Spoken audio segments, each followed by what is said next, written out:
Hello, good morning Rito at good evening dyan. Ito, pag-usapan natin, isang mabilisan lang ha, bago ako umalis. Mga didilis na bobo.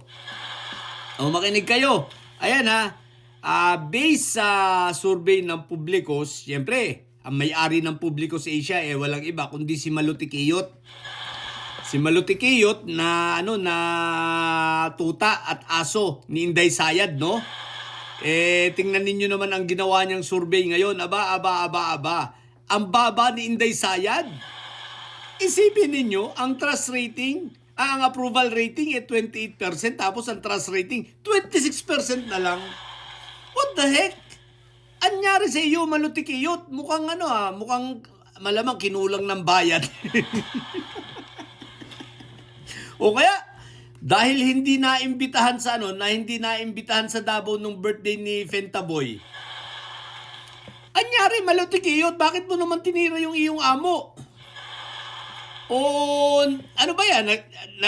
Nagsisimula ka na bang mangurumbiste? At bakit mo naman, mga didilis, banatan ninyo si Maluti Quiyot, Alam nyo kung bakit? Pinababa. Diba? Pinababa sa inyong paningin. Hindi dapat mataas yan. Dapat 50% yan. Dapat ang resulta pag publikos ang naglabas ng mga survey, dapat trust rating 60% ang pinakamababa. Tapos ang approval rating 75%. Ganon. Ano pa? Sayang naman ang bayad, Maluti Quiyot. Mga didilis, simulan nyo na. Tirahin nyo na si Maluti Quiyot. Mukhang bumabaliktad na. Mukhang nagsasabi na ng totoo, what the heck?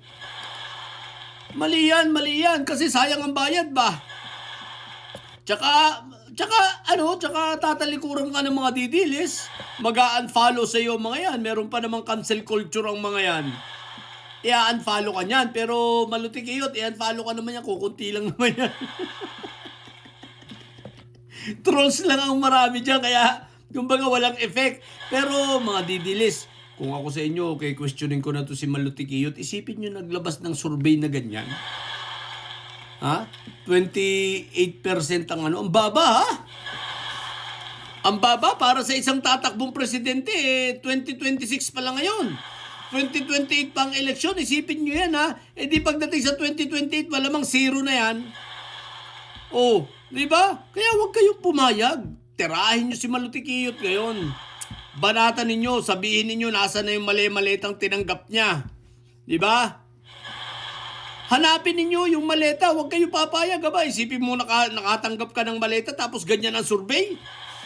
Hindi pwede yan. Kaya questionin nyo na si Maluti Quiyot. Kasi kami, alam na namin dati pa yan. Alam naman namin, baka ang realidad, mas mababa pa dyan ang survey ni Sayad Alin ang nagpapatunay dyan? Kita mo yung sa mag-ama si Fentaboy ang maraming taga-suporta. Si Inday Sayad, sumakay lang yan sa kanyang tatay. Tingnan nyo yung tay dyan ka na lang, maging abo ka na lang dyan, signature campaign ng mga kapwa nyo didilis. Anyari, di ba? 304,000 sa loob ng 4 na buwan. What the heck? Marami pa ron mga bata, marami pa ron ghost. Tapos marami pa ron replica, inulit-ulit lang. Duplicate, tapos ang iba pa ron aside from mga ghosts nga, 'di ba? Trolls na nga ang marami talaga ron.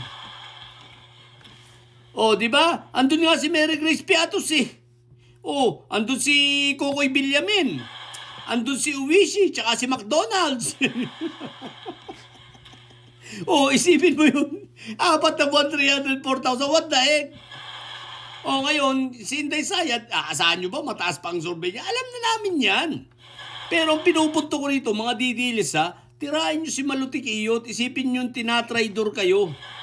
Traidor na nga kayo, tapos tatraidorin pa kayo ng kapwa nyo didilis. Diba? Sa bagay, pare-pareho kayong traidor. Pare-pareho nga kayong siraulo, diba? Pare-pareho kayong may sayad. Pare-pareho kayong wala sa normal na pag-iisip. Diba? Pare-pareho kayong mga taayang utak, mga hampas lupa, mga patay gutom. Di ba? Ibig ko lang sabihin, ganyan na nga ang mga ugali nyo. Tapos ang papangit pa ninyo, tayo mga itsura nyo, puro kayo dugyot, nagtatrayduran pa kayo. Ito, maliwanag na example, si Maluti Quiyot ninyo. Isipin mong ganyan ang palabasin sa ipalabas niya sa media na ang baba ng survey ni Inday Sayad. Ba. Questionin nyo na, hanapin nyo na kay Malutikiyot. Sabi mo, Malutikiyot, asan yung maleta? Bakit yan lang ang survey? O, di ba mga didilis? Sige na, tirahin nyo na si Malutikiyot. Mukhang nagtatraidor na sa inyo eh. Ang baboy to, tinatraidor kayo. What the heck? O sige na, yun lang. Sa mga bobot didilis yan ha. Ayan ha, 28% ang approval rating, 26% ang trust rating. Nauubos na. Sige na. Sa mga bobong didilis dyan at may sayad, ang tatay nyo ay preso, ang bibi nyo ay bobo. Matili kayo mga bobo at may sayad sa mga may sayad. Laging high blood. Bye!